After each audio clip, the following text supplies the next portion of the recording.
Oh my God. Thank you so much for being here. I like ever since I met y'all, I have adored your energy. And it's you already know, right? It's hard not to really like what you're doing, and it's hard not to like what you're about, Thank you. you know. Thank you. Um I feel the same way about you. Like, I remember early streams being in your chat and you were just talking so many like words of wisdom, and like I remember, like, I have them written down on my phone somewhere, oh and my like God. I remember like typing them in the chat, and I'm like, oh, I love this person. And then coming to Baba's house, and I'm just like, oh my God, this is our favorite place in the world. Like, we spent New Year's here, we spent Jeremy's birthday here. Like, we have to come back all the time. It's just, yeah, your energy is through the roof. I Like, love it. wow, wow, wow, wow. Thank you. Thank you so much. Like um I also really value this time because, we're all busy people and time is kind of, at a premium these days. So, on top of that, I get to talk to you one on one, which normally, if we're in a group of people, we're all trying to host or, accommodate or respect or, all of these good things. But that doesn't always lend to having like a one on one conversation. And one on one is where I'm best, I would say. Same. You know, Yes. it goes the same for performance. It goes the same in my music. Intimate stuff is better for me. I Yes. like to talk to the individual.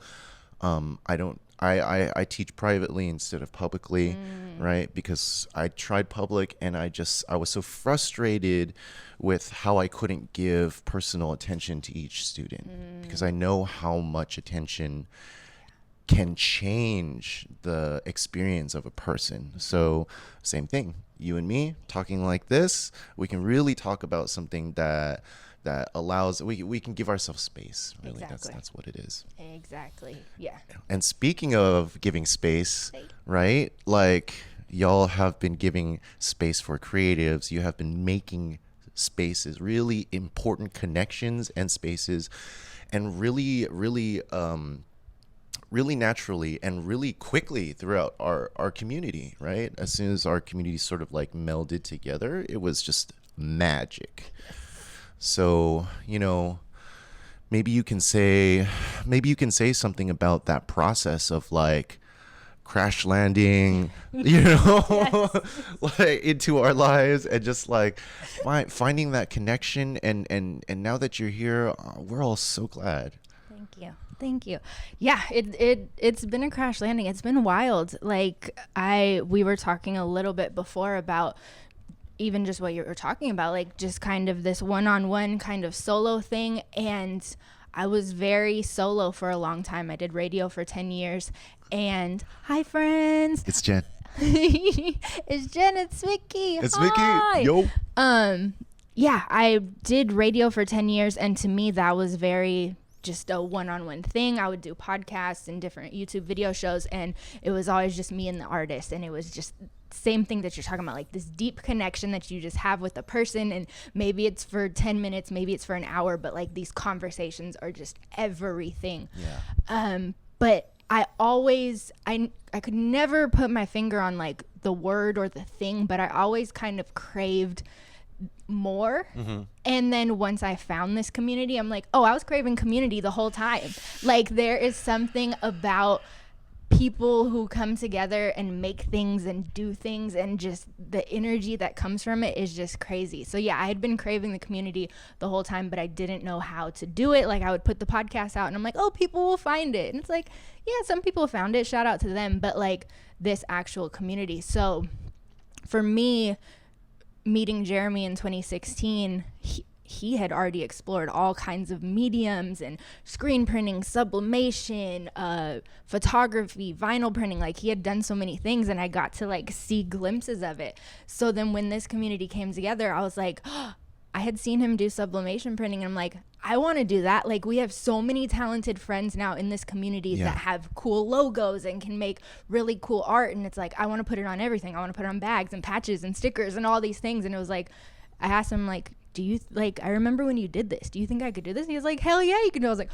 whoa. So that it was just like, to me, it was an idea to gift this community something, and especially something tangible, because you also know like the power of like tangibility. Like people come in, they get snacks, they get art, they get all these things. And so I was like, I want to try this thing. And so we tried this thing, and thanks to the community, it's a real thing. It's like, wait, what? Yeah. And off of all of that, I mean, by the way, like Jeremy having all these important skills for business, for media, for social media, for all for spreading a vibe, creating a actual brand. I think that's so dope for you guys to have in your arsenal, right? It's such a major playing component. But I also want to talk about something that I was kind of trying to broach before we started the cast, where we were talking about, coming together as the community, right? And I sort of started thinking about the fact that for the longest time, like I found this community not that long ago either. It's only been a matter of like a handful of years, right? Basically since I started dating Jen, and she started introducing me to everybody. Right? She's like, "Okay, this guy's all right. I guess you can meet everybody. We'll see what they say, and then we'll go from there." He's more than all right. Yeah, thank you. But the thing that comes to mind is because of who I am, basically, I have been kind of a loner for a lot of my life. And I've been the type of person that's like, basically, since I was a kid, I've been in survival mode. Whew. Yeah. Yes. And when you're the type of person that's like either shoved into survival mode or chooses that's their path or whatever, however you get there, you tend to have this mentality where you're like, nah, I can do that. Or like, don't worry about me. I'm strong enough to handle this. And if you're seeing me struggle, it's all good. I'm about to bounce back. I'm about to handle that. Like, that's my mentality. Like, if it's not hurting, then I can get it done and you don't even have to worry about it. But then the problem is, right? Now that the problem is like there are so many great and wonderful and just unimaginable things in this world that take just plain out. We just don't have enough time to do them on our own, even though I would say you're nodding so much that I feel comfortable saying like we want to be able to do everything our way and as best we can, and like we have this vision and it's just impossible to do without other people. Right? Yeah, no, absolutely. I'm like, oh, like, again, you're putting words to things that, like, I've, like, tiptoed on. But, no, the survival mode is crazy. Like, being a child and, like, into teenage years and early adult years and just being like, oh, no, I got this. I'm by myself. I'm doing this. I move solo. And, there was even all this like wording around it too, like with hustle culture and like, oh, I'm solo dolo. I'm this, and it's just like it fed into it. And it's just like, it's one of those things where, you learn a lot in therapy. It's like, okay, that served you then. And now it doesn't really serve you as much. And like coming out of that is such a wild experience. So I feel you 1,000%. Like for me, being a part of this community was my first time like really being around people, and like now I'm learning new feelings. Like I'm like, I feel lonely. I've never felt lonely before, and it's like, oh shit, now I'm spending so much time with people that it's like when I'm not with people I'm like, there's this weird thing happening. I feel lonely, and it's like so strange because I don't think I've ever felt that before. So it's like, yeah, you come into this place and you're like, oh my goodness, all these people. And like you said, like time, wanting to get everything done, and time. Like I've been reading a lot of books about time. It's like one of my favorite book subjects because it's just so like fascinating. Like we all have this thing, but it's limited, but we need to sleep during it. And like, it's just wild. Yeah, it's so wild. It's nuts. But yes, this idea of doing it together, we do it better. We get more done. Like but at the same time, there's still like learning how to communicate with each other and learning how to set expectations and boundaries and all of these things that come into it too that are very new to us. And it's just like, oh, okay. And even like the other thing besides loneliness that I found is like vulnerability too. It's like, oh, I'm putting these things out there, and it's like, oh, this is like, yeah, it's great, it's fun, but it's also like, wait, this is very vulnerable, and it's beautiful, but it's nuts. Like, man.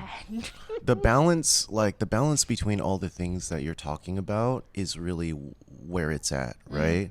Is the balance between being able to see that you could use this help. How is this going to serve you, instead of just trying to like tough everything out, and identifying that, and then also having the space to trust and let people in, even when you're not feeling super safe. Just the ability to kind of suss out what is a good situation for you, and what is a good situation for them as well, because you know, I know it all comes from a place of giving. So it's tough to navigate that balance of life, that balance of like, you know, you're talking about time is such a catch-22 in this world, where it's like rushing to do things is like necessary a lot of the time, but if we kind of frame ourselves in a place where it's like, okay, no. We need all the other stuff to come to us, instead of us tripping over ourselves to make this thing happen and this thing happen. No. Right? It's that if you're rushing to beat time, in a way, I feel like you're doing too much. Yeah. Well, and we come up with these, like we were talking a little bit earlier about being perfectionists, and like in our brains, we come up with these like timelines. Like I create these timelines for myself, and I'm like, okay, I got to do this, then this, and this, and this. And then once I like either crash and burn, or I take a step back, I'm like, I created this timeline. Like nobody said I had to do it during this. And like once I like free myself from this strange little prison I created, I'm like, oh, I feel so much better. It's like, what the fuck? Like, what am I doing? Exactly, right? It's weird. And sometimes we're powered by these anxious, like, urges and thoughts. Like, literally, that's what's burning in our fire and making us go. So it's like half good, half bad. And we just have to learn how to, like, control that a little bit. And then speaking of control, that's another hard one, right? Yeah, control and vulnerability. So those two have been really, really big themes in my life lately. I never would have thought that allowing myself to become more vulnerable and to face that fear in the face would power me up so much. Just relinquishing some of that precious control over my life, that thing that makes me feel safe and strong and competent, is the same thing that is my jail, my prison. Right? So balance there as well has been a huge thing that has been like, I don't know, it's been changing me, right? Absolutely. So let's talk about that. Like, the need for control over my life is immense and layered. It's wild. But to me, it comes from survival. Like, I link that very much to that survival mode and that control. And I think control is so wild, too, because I spent so much time not even noticing it until I got in this relationship with Jeremy, and just being like, oh, wow, I really try to control everything. Every single thing. And it's like, why? And because you're a smart person, you're intelligent, and so you can see the cause and effect of things. Yeah. Right? But at the same time, like, it's so exhausting. A lot of times it's not necessary. Like, you know, same thing. It serves its purpose when it serves it, but sometimes it's overdoing it. And so, like, yeah, the control was huge for me because I really wanted to just do it this way. And I think it also comes from a place of fear too. Yes, absolutely. Because you're afraid of what happens if you're not in control. My therapist asks me all the time, well, what if you're not in control? And I'm like, I don't know. I don't know. But we're getting there. And yeah, just taking a step back, like you said, finding that balance between vulnerability and control, and like learning that other people are able to do things too. You can hand over the control. They're fully capable. They're good people. They know what they're doing. Of course they are. It's fine. Yeah. And if it doesn't go well, it's like, okay. We Right. try again. We Yeah. live another day. Yeah, So exactly. And there's that catch-22 with time, right? It's such also being like an intellectual, right? I feel like it feels weird for me to say that No, you in that are. way, right? you are. Because we we think about art as an artist, you must think about things without boundary. Yes. You must accept all the things that can be in this world. I think in a way, you really have to be open to any possibility, which is like, which would sound very paralyzing following the conversation that we just had. Yeah. But the things that you're thinking are within your control. Yes. So I was kind of talking to Jen about this last night, how like being an artist means you must be open in that way, right? And so you're going to be basically entertaining all these possibilities and feelings that come with that. And so the more artistic, I guess you could say, we can define that later, but the more artistic you are, I feel, the more you're going to allow those emotions to happen as well, right? Within the confines of your mind and your heart. And so that's why I think people see artists as sensitive. People see artists as, can be a little scatterbrained or weird or whatever, but we find that as a strength. Yeah. Because we, in a way, are kind of like the astronauts of our own universe, within our own mind, within our own heart, right? Yes. And we, the further you explore to the edges of your boundaries of like whatever that is, or if you've decided you have no boundaries, like in that way, the weirder you get. Yeah. But then like the more Exciting and Yeah. just amazing it can be. Yes. right. Yes. So it's funny because we're working with the lack of control or boundaries and then like complete control as well. So again, we're still talking about this balance, Yes. Yeah. It's interesting too. I think with art, I play a lot into divinity. I think divinity is such a strong part of art that kind of guides, like just totally letting go of control, like you said, and just letting it kind of have its own brain, do its own thing, kind of just let it happen has been like really phenomenal for me. But yeah, all the emotions that come with it are just wild and so unexpected. And yeah, just like opening yourself up for that is such a mind-blowing experience that like sometimes can almost be too much because you're like, wait, I just started making something and now I'm sad or now I'm happy or now I'm like in this place, and you're like, whoa. So yeah, the emotions that come with it, like I don't think anybody can like really prepare you for, but it's so magical. And like you said, like it feeds the next thing. It's like, oh, okay, I unlock this thing and now that boundary's gone and I can try this thing and I can try that thing. And it's like, oh man, you end up in places like, even for me, like you using the word artist 3 years ago, somebody used the word art, I'd be like, no, I don't like, and it wasn't out of like, disrespect or like, I just respected artists so much. And Right. I hadn't even, I'd made podcasts and I'd made videos and stuff like that, but I hadn't like done actual mediums, like tangible things that I consider art. But now my like understanding of the word art and artist is like way wider anyways. But like, yeah, like the word artist too. And like, I'm so into like people owning that word too. Like like there's some people like, oh, I'm not an artist. I'm like, no, you make Look stuff. at what look at what you're wearing. Yes. You know what I mean? Yes. Look at how you are. Like, Yeah, and I want everybody to be able to own that word, because there's so much art and everything that so many people do, and it's like, okay, you can, like I said, like I used to respect it so much that I wouldn't use it, but it's like you can respect it and still own it. Like, please own it, everybody. Please own it. please do. Yeah. I mean, I feel this way about a lot of things as well, because like sometimes I'll talk with other musicians, and then I tell them, I went through school and all this stuff, and like even to the point where some jazz cats will be like, oh, but you're like a real musician because you can read music. And I'm like, are you kidding? Is that really the only barrier to entrance? Like, read music? You can be a poet. I mean, can you be a poet without being able to read? Yeah, if you just spit the words, you can be a poet. You can be a prolific poet. I mean, sure, it does help. Yeah.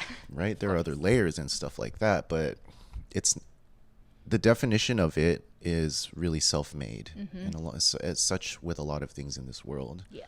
So speaking of self-made, how did you come about Spesh Made? How'd you come about the name Special Says? Actually, I don't even know the origin of the name. Yeah, that's the funny part too, is like we all came into this community with like things that we had, names that we had, businesses, ideas that were like already, established, and sometimes we have the opportunity to like ask each other, but a lot of times we just kind of ran with it, which I love too, because it's like we just all love each other so much that we're just like, hey, that's what you go by, that's what we're calling you, that's what it is. But I also really love origin stories. I think origin stories are so important. So no, I love talking about this. And a lot of times, you have this idea like, oh, I wish the origin story was better. So I'm gonna save that preface and throw it away. Yeah, I was just about to say, let's just toss that notion. Yeah. I'll tell you a story to. Oh. Yeah, after you. I'm excited. Yeah. So when I was like, when I was 10, I decided I wanted to be in radio. That was my career path. That was my thing. And then by the time I was like 14, I was like, oh, I want to DJ and I want to be on the radio. Like that seems to be like the best of both worlds. And I was like, okay, what's my DJ name? And so somehow at 14, I was like, okay, it's either going to be DJ Cream Soda or DJ Special.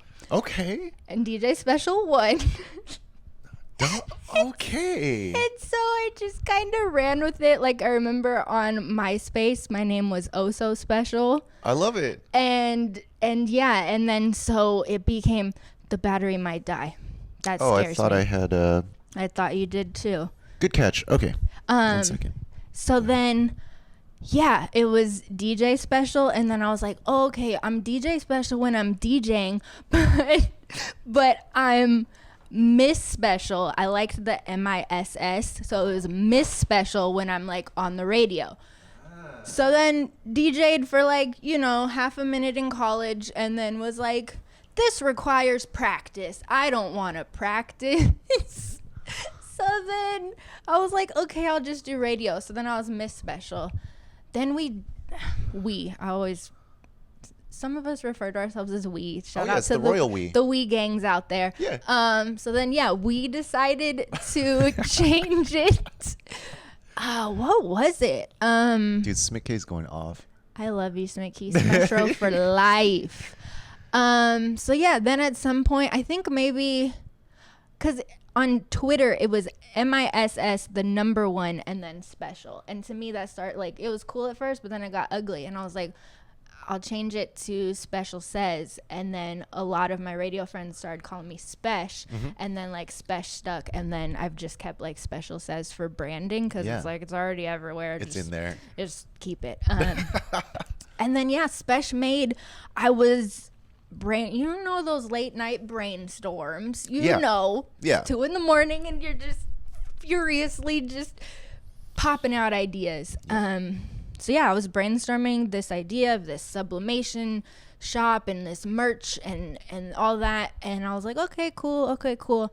And then somehow Spesh Made came to me, and I was like, oh, now I have to do it. It has a name. It has to happen now. And it was just like this idea of like, I'm Spesh, I made it for you, but also it's like specially made for you because like one of the biggest parts of sublimation is the ability to do one-offs. So it's like I'm literally specially hand making each one of these things.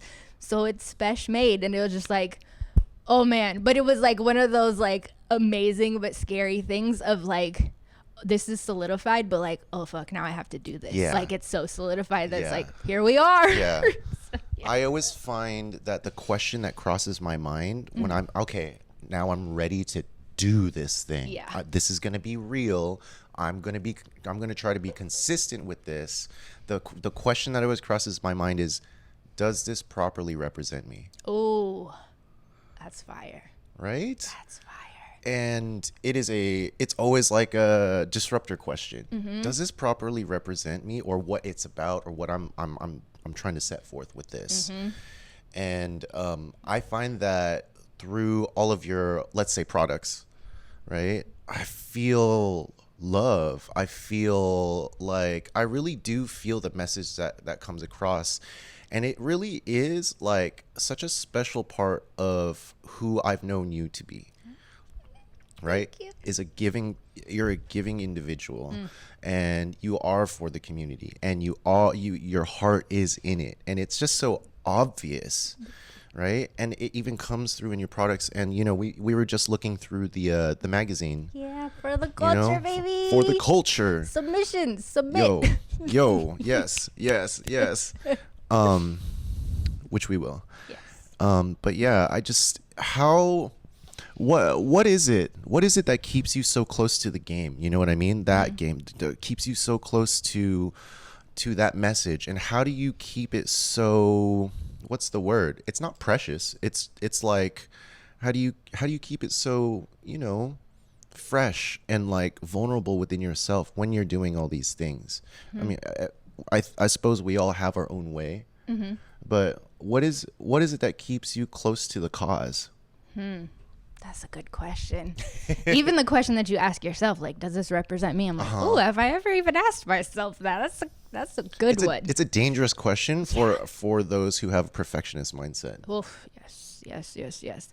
I think, to me, there's just something about other people, like interacting with people, like we were talking about earlier, like just one-on-one conversations, one-on-one making things. Because even when I was doing the podcast and the video stuff, it was like, my tagline is like using my voice to amplify the creative voices of others. Like when I landed on that, I'm like, oh, okay, that's me. And then now it's just kind of an expansion of that. It's like, oh, okay, it's still kind of voices, but it's more so like putting things out into the world, and just the idea that everybody deserves to have merch. Like, we think of merch as just for like musicians and stuff like that, but it's like, no, we all have really cool ideas. We have cool designs. We know cool designers who could bring things to life. Like, there's just so many ways to do it. And I think, there's a lot of, I guess, give and take of just energy. And it's like, every time I make something, I'm fortunate enough to have people who get really juiced about it. And to meet that energy is just wild. It's like, it's cool when people buy stuff. It's cool when people, participate. But it's like, there'll be sometimes where we're in the chat and somebody just like lightly mentions Special Made, and then there's just links specialmade.com. But I'm like, whoa, guys, what are we doing? Like, it's a lot. Yeah. And it just overflows. So just the idea of like, oh, I'm making something and like you all fuck with it. Like, what? It's mind blowing. So like that energy in itself is like, oh, okay, like I like this. I'm gonna keep doing this. Yeah. What it sounds like you're talking about is gratitude. Yeah. Oh, absolutely. Yeah. Absolutely. That's what I'm hearing from all the words that you're saying. It's like, oh my God, like I can't believe y'all are reacting this way from something that I did. Yeah. That's gratitude. Yes. And I think it's such a important, component in community at all.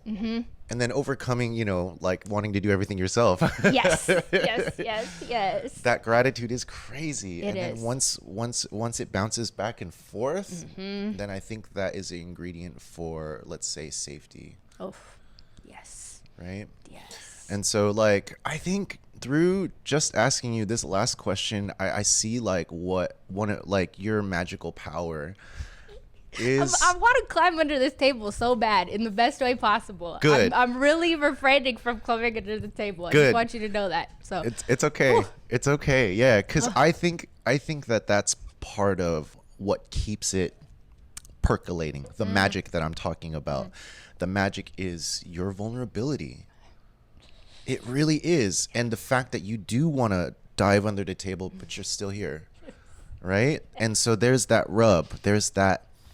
When I started learning music, one of the concepts that my teachers will all tell me is you can't be sitting there waiting for the bus to show up, right? When you're a musician in a symphony, especially, everybody plays their part, right? And then each part works with every other part and makes gorgeous this gorgeous working machine. And so every once in a while, you have to do nothing. Right? Yes. Every once in a while, you have to do nothing. It's called a rest, right? And so you're just sitting there waiting for your part. Like, okay, but you could wait for your part and like wait for the bus to show up, or you can wait for your part on the edge of your seat and just be charged, right? Ready. In tune with the music that's going on, even though you're not playing it, you're still playing the silence, right? So all these concepts come together, right, while you're waiting. And so for you just to wait there with energy changes everything, right? As opposed to somebody just like, okay, when's my part? It's coming up. Okay, boom. You can already tell there's a huge difference. So I feel like your excitement, your vulnerability, and all that stuff, right? The gratitude.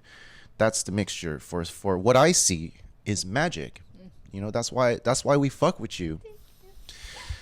And it's very obvious. It's such a That rest analogy is fire. Like, because a lot of times people are just it's spoken a lot about now, like when it comes to like conversations and like you have people who aren't listening, they're just waiting to talk again. That's that same energy of like, oh, you're just waiting for your part in the symphony, when it's like you could be actively participating in the rest and still being a part of this. And like, like you said, at the edge of your seat, like that's such a fire way to look at it. And I think a lot of the things we're talking about though are easier said than done. They take so much work. They take so much like self-analyzation, just like reflection, also just like vulnerability, of course. But like there's just so much work that goes into it, to like recognizing that, oh no, like I want to be present even in rest. Like I want to see what everybody's doing. I want to be excited about what they're doing. And then when it's my turn to jump in, I want to jump in. Like wow, that's fire. Right? Wow. It's simply a listening component, right? Like and caring and gratefulness and all this stuff. Yes. Right? I feel like in my life it's been a mixture of two things, right? I'm very excited to get what I want to say out as well. So I can be. Oh no, we all can. Yeah. Yeah. Right? And I guess if you could think about times where you're waiting for the bus in your life, right? What can you do to percolate that moment? You know, that's kind of how I think about it. And, you know, I'm not doing this 24/7, obviously, but anytime you can, I feel like just moving those molecules in your life, exciting those molecules, it just creates so much magic in the moment. I want to ask you something that came to mind when you were talking about what you were just talking about. And it is, I kind of ask everybody who comes on the same question. And this question is, because I see you as like a vulnerability wizard. My goodness. Somebody please send that to my therapist. I need her to know. Yo, I legit want to give you credit for that because I feel that from you. Thank you. But my question now is for everybody, like, how do you hold that safety within yourself to be vulnerable in those moments? Not to say that I'm saying you're vulnerable 24/7, because you're definitely not. No. Like, neither am I. But in those moments, like, how do you hold safe space for yourself inside? Wow, that's an amazing question. And it's just like this idea of vulnerability, like, is so new to me. Like, it's so, you know, coming from that survival mode, there's not much vulnerability in survival mode. No You're way. Just go. You're doing what you need to do. You're running through life. You're trying to figure stuff out. You're trying to do it all yourself. Like, it's intense. And so, yeah, it's very new to me. Like, even this past month, like June was wild. Like, I finished my first semester of this new program that I'm doing for school, and I think part of survival mode for me is like busyness and like constantly being busy and all the things that come with that. Yep. And so towards the end of the semester, things got rocky. And then once the semester ended, I was like, oh wait, but what am I doing now? Like, there's just a break until summer school. Like, and then everything, like all these emotions just came out of me, and it wasn't fun, but it was just like, oh, okay. Like, learning for me that growing pains are part of growth. You can't have growth without the growing pains. And like, just reminding myself that, also reminding myself that like, your healing helps others. Yes. Even if it's uncomfortable for you, like if it's hard, it sucks, like it can be really terrible, but knowing that like, oh, okay, this could help somebody else, like especially generationally, and just all of these experiences that we have. And then there was a third one. Is I a lot of my brain is in like words and phrases. Like, I really resonate with different like words and phrases. Sometimes I hear them from other people, sometimes they just come to me. So I had a third phrase that I don't remember, that'll probably come back. Yeah, but just like these, you'll find confidence in your truth. Oh, I love that. I heard that on a podcast. Shout out to Meet the Brave, one of my favorite podcasts. And knowing that like, okay, when I'm going through these emotions, when I'm feeling these things, whether I want to or not, depending on the day, it can be very insecure. It could feel very like, the vulnerability is cool and great most of the times, but sometimes it's very intense and it can feel very insecure. So knowing that like, the closer I get to my truth, there's confidence waiting for me, even though I feel very unconfident right now. That those are like my guiding lights of like, okay, this sucks right now, but there's confidence waiting for me. I can be so unconfident, so insecure, but we're getting closer to this place. I literally just got a chill from that. That's so dope. I think I really feel like that nugget is going to change me a little bit. Oh, what an honor. Because, well, it's just that feeling that vulnerability, that place where conceptually I would feel like, okay, well, if you just take a person, put them in the community, and then they have all these talents and these dreams and stuff like that, and they start something that is for the community, right? That person then goes, okay, I will be caught by the community, right? They'll catch me, right? Yeah. And to somebody who is in survival mode, that's like, no. I'm not jumping. I'm not. Never, No. right? No, I'm going to handle it. It's going to be fine. Yes. But that's really where it lies. And finding the strength to face that fear and knowing that you are you're performing to a certain level for yourself to satisfy that perfectionist part of you inside. To us, we all have to get past a certain, right? Yes. And once we get there, then we're like, all right, fine. Yeah. Like, I guess I can release this, Yes. right? I guess this can be seen. Yeah. But once you get there, that's your personal thing. Then having like the strength to free fall, basically. Like, that's the feeling that I get. It's like a free fall. Like, oh my God, like.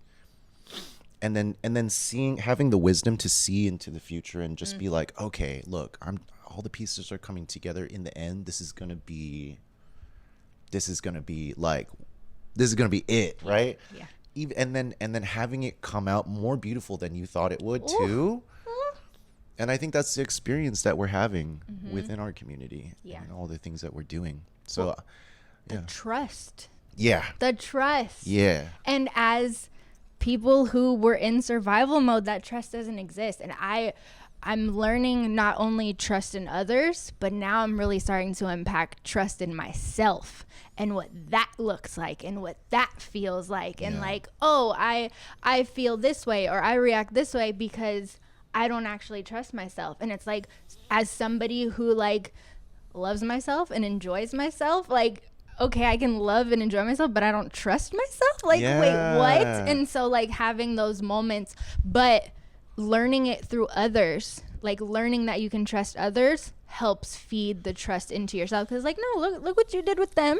Look, you could trust yourself. So yeah, that's been a big part of it. And it's weird because there's no way of, there's no set path of doing things. So it's like, you could think that like, oh, you have to trust yourself first and then you can trust others. Right. But for me, it's been the exact opposite of like, oh, I'm learning to trust other people, and then that reflects back into me. So yeah, there's no path, there's no right or wrong way to do it, but it's absolutely beautiful. Like you said, you have this idea, then you put it out there, and then with the community and everything, it comes back even better, and you're like, I'm absolutely floored. Like, wait, what? Like, it's wild. It's wild. Yo, Green-eyed mama, let's go. Hi, Jim. We always love you we always love your presence, wherever it is, in person, online, whatever. Yes. Yo, another person with like an amazing energy. My goodness. And talking about words and phrases, like the things that Jess is talking, not even on purpose. She just says things, and I'm like, oh, I'm taking that with me. Thank you. Like, yeah, she's energy, everything. Yo, Jess, you should come on the podcast too. I feel like there's when I'm in Jess's presence, like she is, to me, because we don't know each other that well, pretty reserved. But I feel like there's a lot of wisdom behind her eyes. She's a healer. Oh, well, I feel that, dude. Yes, and her practice is so incredible. Like, I've been fortunate enough to like have her work on me, and buddy, like no words. So yeah, her energy, everything about her. She's one of the best mothers I know as well, which is like very important to me. Like, yeah, she's life. That's important to me too. Oof, yes. Yeah. I grew up with my mom. Oh, okay. Yeah. Dad passed when I was 9. Oh my goodness. And so that's what put me into survival mode. Right? Boom, off the bat. And that's it. Yeah. So it's very natural in that way. Same? Mine was the opposite. My mom, she's still alive, but she wasn't around. I was raised by my dad. Got it. And so there was so many things that like I had to try to learn myself because there wasn't a mom around. So it was like, so many things. It's like, oh wait. And then, my dad worked a lot. He was, he had 2 girls. He was trying to make a living. And so like, yeah, that's my survival mode. I feel that. Oof, okay. It's rough. All right. Well, I've come to the point in the podcast where I like to offer up questions so if you want to ask anything about, because I've just been sitting here like controlling the situation. If you would like to ask me anything, I'm an open book. There's nothing off limits. Wow. Yeah. Wow. Anything that or I'll maybe if you're not ready to ask me a question. Oh no, I have so many. Oh, let's go. I'm like this is my favorite thing to do, is ask people questions. First, you said you were going to tell an origin story. Oh, that's right. We got distracted by the battery, which is perfectly okay. But now I would like to hear that origin story that you were going to tell. Well, the story that I was going to tell is not an origin story. It was just because you were saying that, oh, well, this is, how you have those stories that you wish you had a better story, but you tell them. Yes. So this is my story that I wish I had a better story, but turns out to be, I think people tell me it's a pretty good story. Yes. So I once broke my arm wrestling. Oh my goodness. If you know me long enough, you're gonna hear this story. I've historically I've been really embarrassed of that story. Coming from the culture, like the toxic culture of toxic masculinity, that story off the bat was embarrassing for me. Because I'm like, I'm a dude, like I broke my arm in a strength contest. What does that say about me? Right? So anyways, but I've grown to love the story anyways. We were at Guinness Book of World Records event. And it was this is my nerd shit's coming out now. Yes. So it was the biggest LAN and longest without people sleeping. Oh.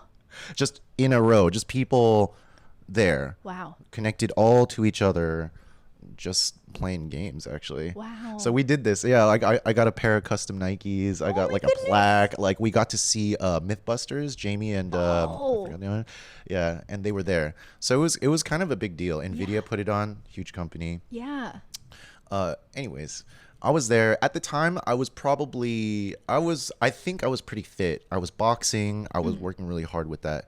And there was an icebreaker going on, and the woman on stage was like, "Hey, who wants to arm wrestle?" Oh my goodness. This guy comes up, and he looks very strong. Yeah. And at the time, I was like, "I got this." Oh my goodness. He was obviously stronger than me, just looking at him. Yeah. And I was like, you know what? Let's go. Right? I like to start things off. At shows, I like to be the one to push people to the front. I like to go Yes. walk to the front of the stage to get other people to come up, right? Support. So anyways, I'm up there. I'm like, Be yeah. the fan that you want to see in the crowd. Exactly. Yes. Especially since I'm a performer, so I know how that feels. Yes. So I'm up there. I go up. We immediately put our elbows down on a rickety box, like a computer tower box. That's what we were arm wrestling on. It wasn't a real table. It was like a cardboard box. Oh my goodness. So we start arm wrestling, and he's very strong. I'm like, oh shit. And I get about here, and then I'm like, actually, I feel like I can hold this forever. I like kind of locked myself in. All right. Think of a plan. Okay, immediately I'm like, okay, I'm gonna tire him out. Yeah. And I'm gonna taunt him. And when he uses all his energy, then I'll have a chance to bring it back. So I did that. Wow. I started yawning, pretending to yawn. I was like, making like mocking faces and stuff, and it worked really well Oh my- because he started to make this sound like, and I was like, okay, whatever, dude. Yeah, we're good. We're good forever. And then at that moment, the woman who was the host of this thing comes by with her microphone, comes to take comments from us because it was really heating up. Yeah. Right. I don't think nobody else was doing like over the top stuff. Right. So she comes over, and just at that moment, my arm broke. Oh. Right here. My goodness. And so you could hear my arm break over the mains. Wow. I stood up, and my arm was just like dangling by my side. Oh. And they took me to the hospital. Like they called an ambulance, My God. and then they gave me morphine and took me to the hospital. God. Finished out the event, came back. Hey. But yeah, no, that's my story. I'm like, what more do you want from this story? Like, I understand, like, the toxic masculinity and, like, that. But, like, besides that, what is, like, to hear your arm break over the speakers? What? Oh, my yeah. goodness. Yeah, that's an intense story for sure. But goes to show you, it's like all the things that we were talking about, right? So that turned from something that I felt shame about into something that I felt I could be vulnerable about, and now it's turned into a strength. Literally what we've been talking about the whole time. Yes. Such a good story. I'm like, that's a great story. That's wow. It sounded like you had more questions too. Oh no, I have lots of questions. Please fire them off. Oh my goodness. So you mentioned here and there that we call it classically trained in violin. I am. Yes. What was that journey like? Like, was it something that you found yourself, something you were thrown into by your mom? Like, how did it kind of blossom? How did that happen, huh? Yeah. I kind of feel like I didn't really have a chance.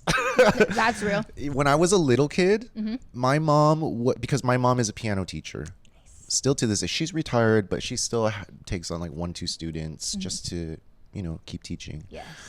To do something. And I think that when I was a little kid, before I even started playing violin, she still taught me piano because we're at home. She has a piano there. She'd sit me down. Natural. That's just how it was, right?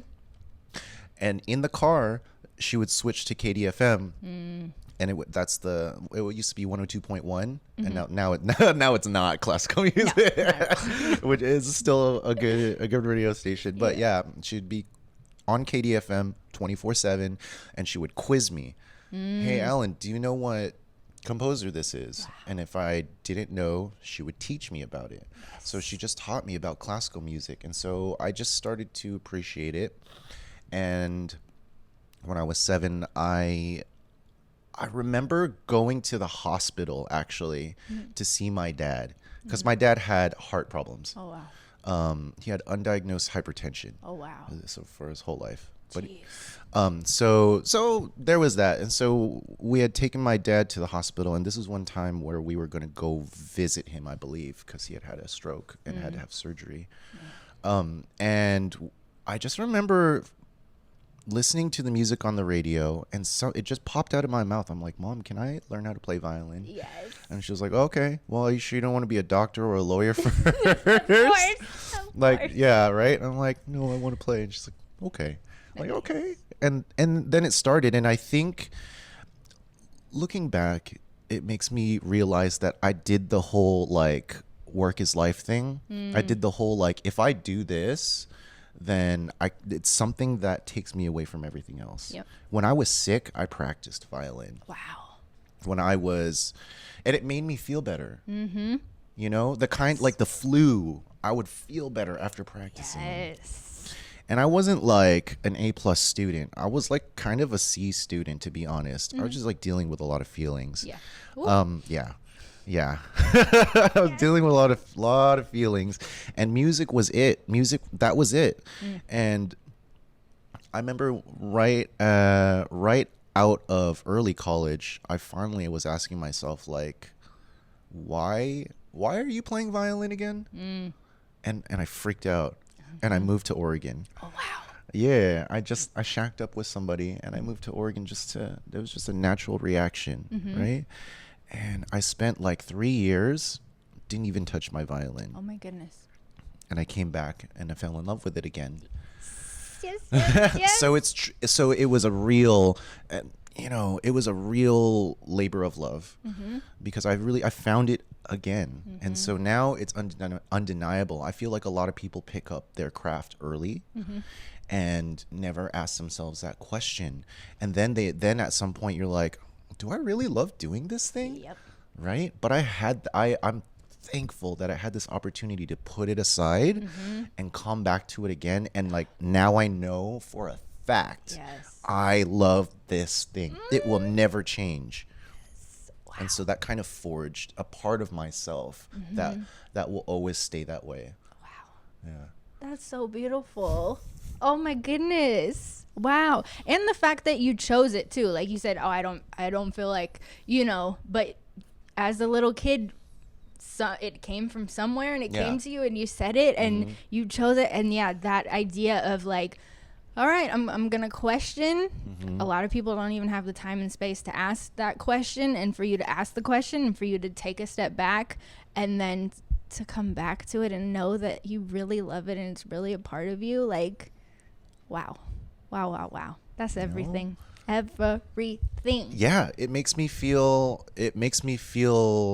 actually stronger just talking about that. So Wow. thank you for bringing that back up. No, of course. Because in this day and age, it's like there's a lot of questions being asked. Ever since shelter in place, a lot of us have been more in our heads, Yeah. just because of our confined spaces. Yep.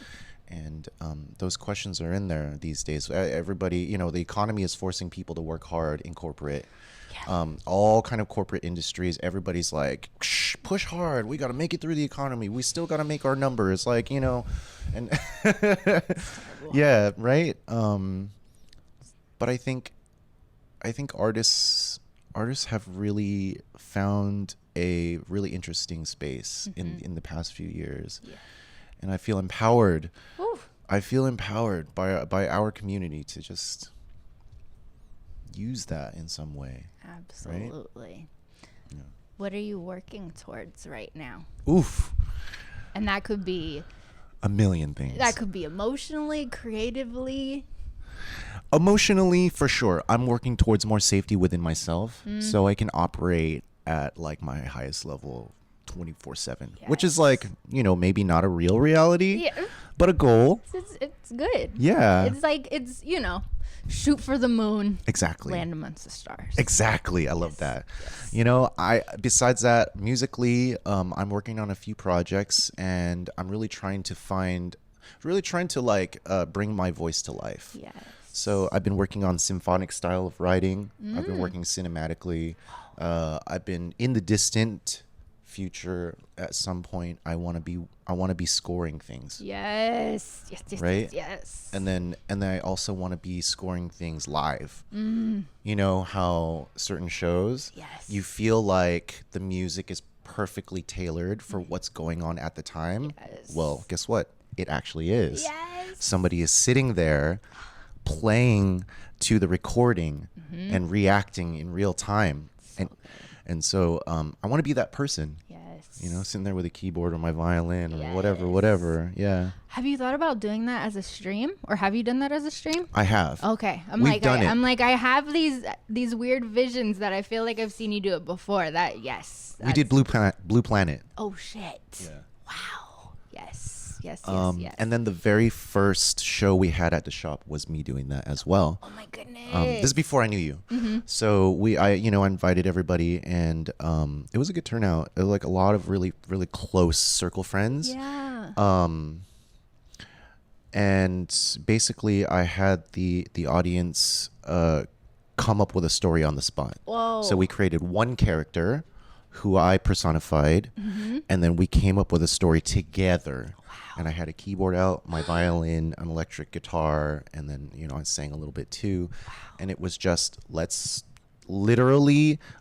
talk about not being perfect. Let's talk about like being in the moment. Let's talk about process and all this stuff. Yes. And so all we did was create a story, and I created the soundtrack to it on the spot. Oh my goodness. And that was kind of what jump started our living room sessions at the shop. Wow. So fire.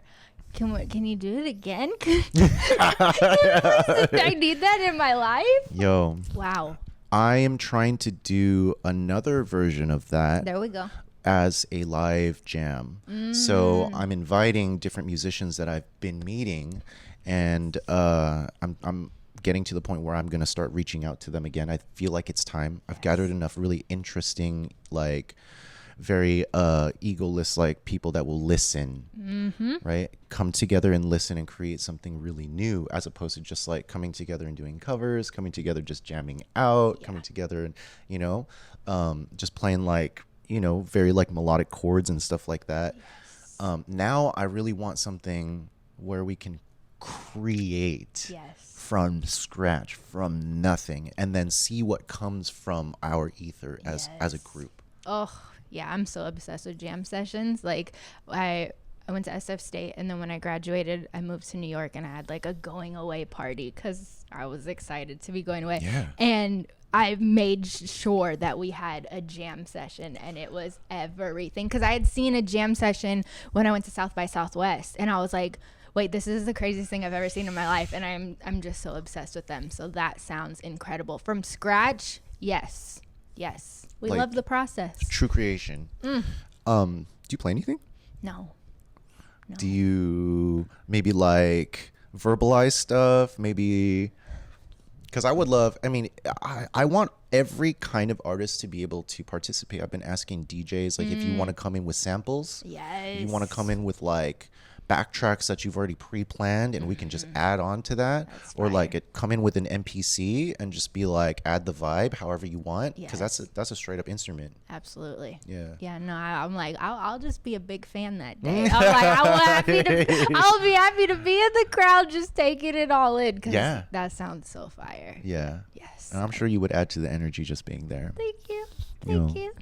Speaking of energy, what is fueling you right now? Me? What's energizing you? What gets you up out of bed? What gets you going?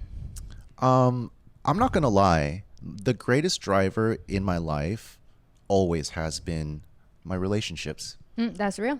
Yes. And let's be real. It originally came from a codependent place. Yep. Let's just like put that out there. Yep. But it was fuel nonetheless. And it has always been a passion of mine to just like really honor the love in my life.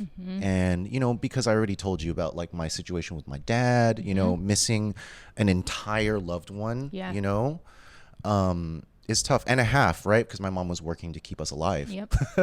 So it does something to you, and it leaves some sort of like thing to be desired, I suppose, in the beginning. Yep. Right? You're like always looking to fill that void. Yeah. So I don't know about your experience. For me, it turned into codependence, because I was like, oh my god, like I'm missing this. I didn't even know that I was missing something in my life, but I just felt it. Yep. And I used love, which is like, okay, well, maybe not so bad, to fill that void, right? And but the part that kind of sucked was that it was a dependency. Now that it's not a dependency and it's something instead that I don't put on a pedestal, I have a lot of gratitude for it. Yes. Right? And so, you know, Jen, she's a driving force in my life because she's my one. And besides that, I think just what drives me most besides that is kind of trying to conquer my fears. Has been really important for me because of the whole survivor thing. I found that helps me access the most power in my life. That's where I'm at my best. That's where I feel strongest. That's where the most magic happens. Is when I confront every kind of fear in my life face first. Magic always happens. Woo.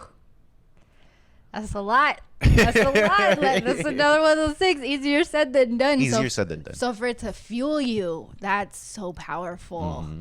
Oh my goodness. Wow. Yeah, I mean, at home, I know, like, I don't know how Jen feels about it because I never really talked to her about it, but like, I'm literally always just like telling her the epiphanies that I have in my mind. Yep. I'm just like, dude, did you realize that if you think this way, it can help you in this, you know, like I'm always like spouting these things off to Jen, you know, Fire. just growth, learning, right? I'm a teacher. So that makes me an eternal student. Yeah. Yes. Yeah. Yes. I'm like, okay, I think those are the big ones that I was like very, very curious about. I'll let you know if I come up with Okay, others. cool. Yes. I'm happy. Yeah, I'm always happy to answer any questions because I think maybe that's another way to make myself vulnerable. You know, Absolutely. just like put myself out there. Well, and it's so important because we're coming into this community. Like I said, a lot of times we haven't had the opportunity to ask questions, and especially, you know what I mean? Like for me, being here and being asked questions is still very different to me. I'm used to being on the other side. And so naturally I'm like thinking about things, but it's like to have the opportunity to actually ask them is such a gift because a lot, you know what I mean? The control thing, like a lot of people just want to be in control and this is my thing and I'm asking you questions, and to have that opportunity is really dope. So thank you. Yeah. Oh, that made me feel so I good. appreciate you. The back and forth is very valuable to me too. Yeah. Have you had, let me ask you this question. Have you had any like dream collaborations up in your head? Maybe you've already acted on them so far and all that, but like I have a lot of big dreams. Yeah, the collaboration aspect has been very interesting because I had the idea that like I was like, oh, okay, this will be like for our Twitch community, but also I really enjoy like the Bay Area music space. I've known a lot of people for a long time. And so I had the idea that it would be like artist merch too. And there's this thing that I found within me of like the idea of reaching out to people is still not my strong suit. So like the idea of like hitting up an artist that I'm friends with and being like, hey, do you want to do this thing? It did not come as naturally as I thought it would. So yeah, and even collaboration, you know what I mean? Like we've talked about coming from this place of doing everything by myself and just me and this thing, it's still something that I'm trying to like learn and figure out what works for me, what works for other people, how do we navigate this thing together. So yeah, the collaboration, it's one of the most rewarding things for me when a collaboration does happen, but it's also something that like I'm trying to figure out how it can just come to a better place. So like even to the point where like I'm almost like, especially with school, like I'm almost kind of like putting it on a back burner and leaning more towards like workshops, because I think the idea of creating together, creating in community is more exciting for me, more rewarding for me, and rewarding for the other person. And like we were talking about earlier, like this newfound idea of loneliness, this new emotion for me, it's like, oh, okay, that feeds that too, to where it's like, no, we're doing this together, this is more of a collaborative thing. So I think my idea has shifted from like collab to workshop to kind of help with that. So yeah, that's kind of the roundabout answer. But yeah, it started out with like, oh, I want to work with music artists, and it's like I feel really weird about just like cold DMing my artist friends and stuff like that. So yeah, but it's been really, really dope. Like collaborating with people has been so dope. Like BB actually came over to my house and she like had all these ideas and we made them together. And like with Loki, he has his Goodness brand, which is like out of this world, and like for him to come to San Francisco and like to be at Copwood Gardens and to like, I was just like, oh, okay, maybe, you know, I'm gonna like sell them, you know, out of my purse. And like I got there and Marissa had like this whole tent for me, and I'm like, oh wait, I got a whole tent, like, and we sold out, and it was just like nuts. And I'm like, this is like beyond my wildest dreams. So it's like there's something about like the collaborations that have happened that have been like so incredible, but also like learning how I want to do it, moving, not even learning, just like exploring. I'm like, I have no clue. I don't know. So yeah, it's been wild. So yeah, the dream thing has kind of like transitioned into like, I just want people to come make stuff. Yeah, it's taking form. Yeah. And you guys did the thing at Art House too. Yeah. And that was dope. So that I feel is like kind of the shaping of things. Yes. And I really appreciate y'all just kind of like leaning into that feeling and really like taking the reins and doing your thing, because it's much needed. Yeah. It really is. And like the love that we get from y'all, I want unlimited amounts of that. Yes. That's dope. Yes. Right? Just that feeling, it gives me a sense of safety. Yeah. Yeah, well, and too, like, it's interesting because we're talking about like control and trust, and like trusting the transformation of your ideas is so powerful, because you're gonna start out with one idea and you're gonna be like, this is what I'm doing, this is how it's gonna be. And if you stay in that space of trying to control the idea, it could come out cool, but it's a lot of fight there, because you're fighting to make it this idea that you had. Trusting in the transformation is where the magic happens. Like even with Out the Trunk, shout out to BB, shout out to everyone who came through to Out the Trunk. That idea I first had as like, oh, you know, there's a lot of small businesses in the Bay Area. BB always has the most amazing vendors at her damn events, and like I want to be able to build with those small businesses.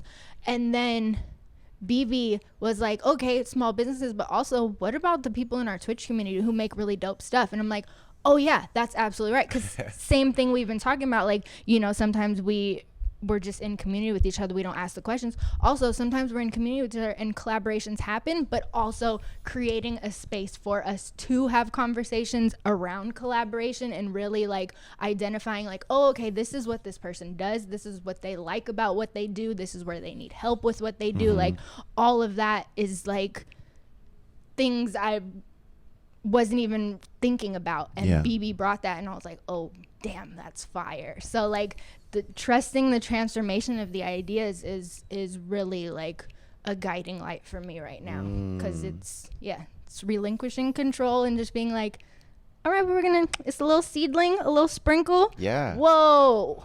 Yeah, absolutely. I think Jen and I feel the same way about the shop. Yes. You know, we started this shop as a snack shop. Yes. I mean, it still is, but now it's more of a venue. And that's kind of right up our alley, to be honest. Yeah. And a lot of pivoting has had to happen. If we were just completely sticking to our original idea before we even started the shop, this would be a mini mart, Wow. like a little convenience store / bodega type of place. I think it still kind of holds that energy. No, that's but what I was gonna say. It still holds that energy, but now it holds so much more. Yeah, You yeah. got snacks and so much more. Like Yeah. karaoke. Like what people don't talk about enough with Baba's House is the library.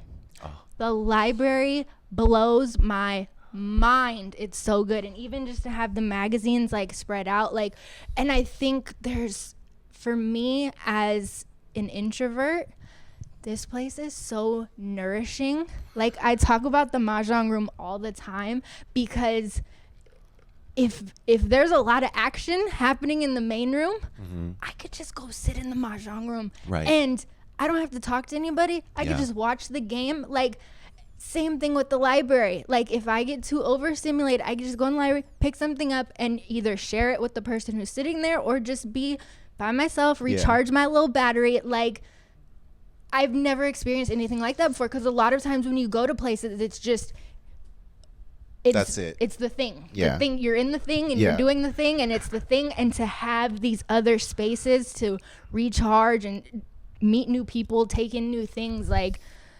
I just love. I can't the words aren't even there yet, because I'm still like processing the fact that like this space exists and we get to like be here and come here and like feel so much love. Like, it's wild. But those were the things that like I have figured out, is like, oh wow, I really go in there to recharge. Like, what a place. Right? What?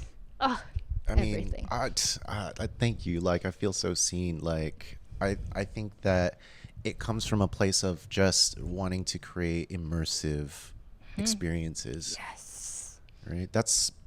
So each one of these rooms definitely has its own personality, and I'm glad that you found a I'm glad that you've been able to use it in a way that best suits you. Yeah. You know, so that's dope. I'm so thankful. Yeah. Oh, And I mean, this place is really a true kind of melding of Jen and I's taste yes. in a lot of different ways. And just like, there's so much gratitude for the people that come through and really feel it, because I feel undeniably seen.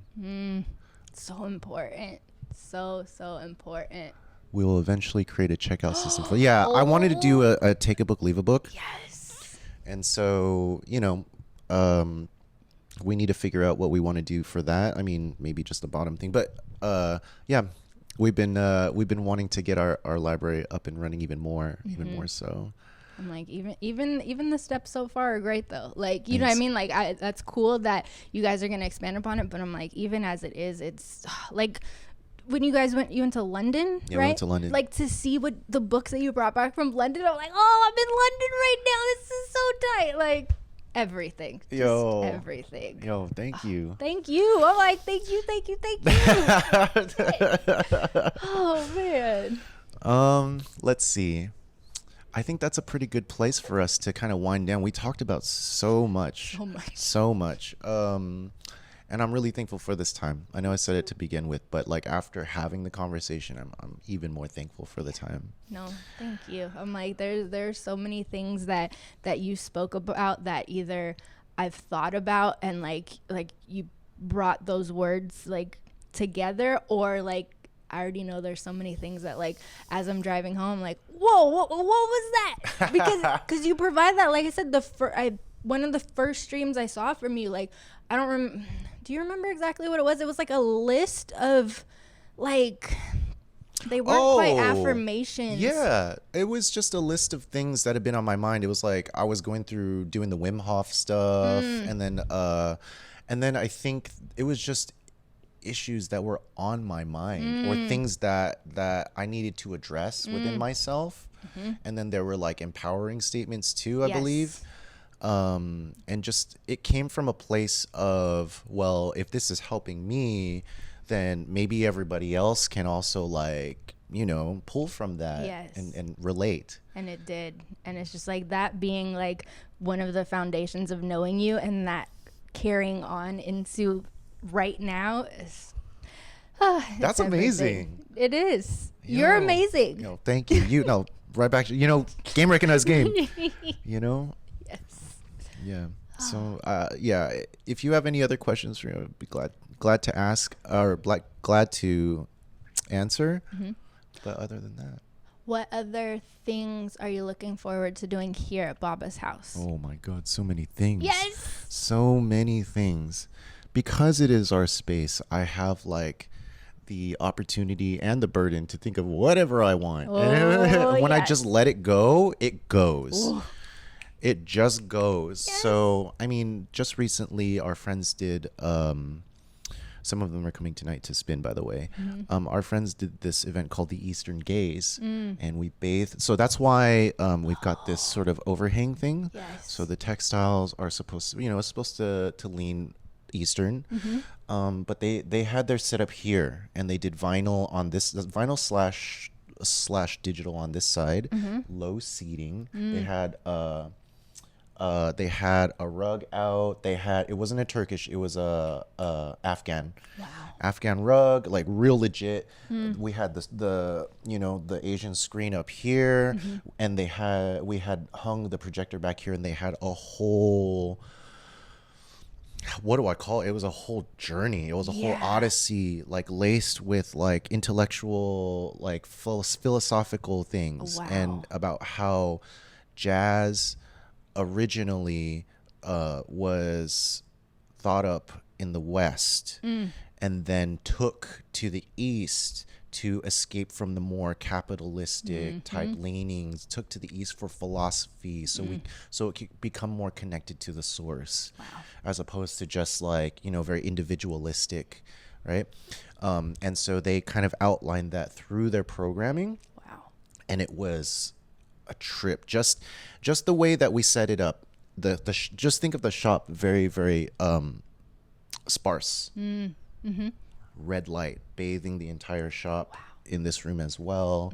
And it was a kind of quiet listening hour, and they set that up and then transitioned into kind of like a more party vibe at the end, more dance vibe at the end, and they swapped to that side.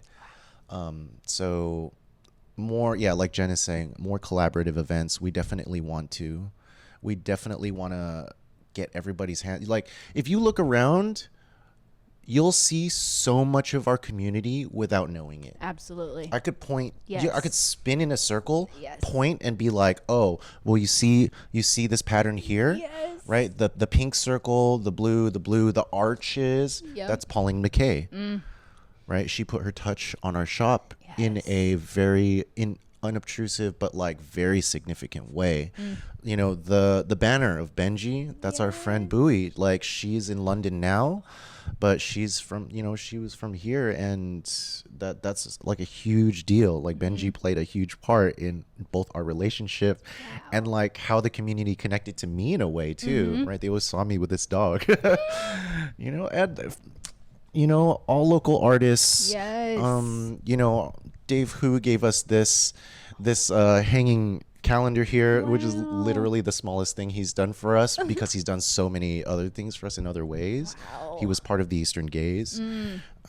Just, I could go on and on. Like the typeface here, the font, that's Kishanti. Wow. Jordan does immense work. Shout out to Jordan Jordan. just like Wow. the talent, the like the lack of the bad ego, Yes. just like his Yes. morals, his standards, like just a Yes. stand-up dude, did like my- really for people. He did my first logo when I did college radio in 2009. Wait, Yes. I've known Jordan that long. I He's had no idea. the best. He's the GOAT. the best. And like, he's not quick. only, like you said, not only at what he does, but him as a human being, Yeah, the best. Jordan's dope. The best. He's he's actually, I feel he is like a cornerstone of our community. Absolutely. Yeah. And I could go on and on and on and on, and Come like, see it for yourself. yeah, please do.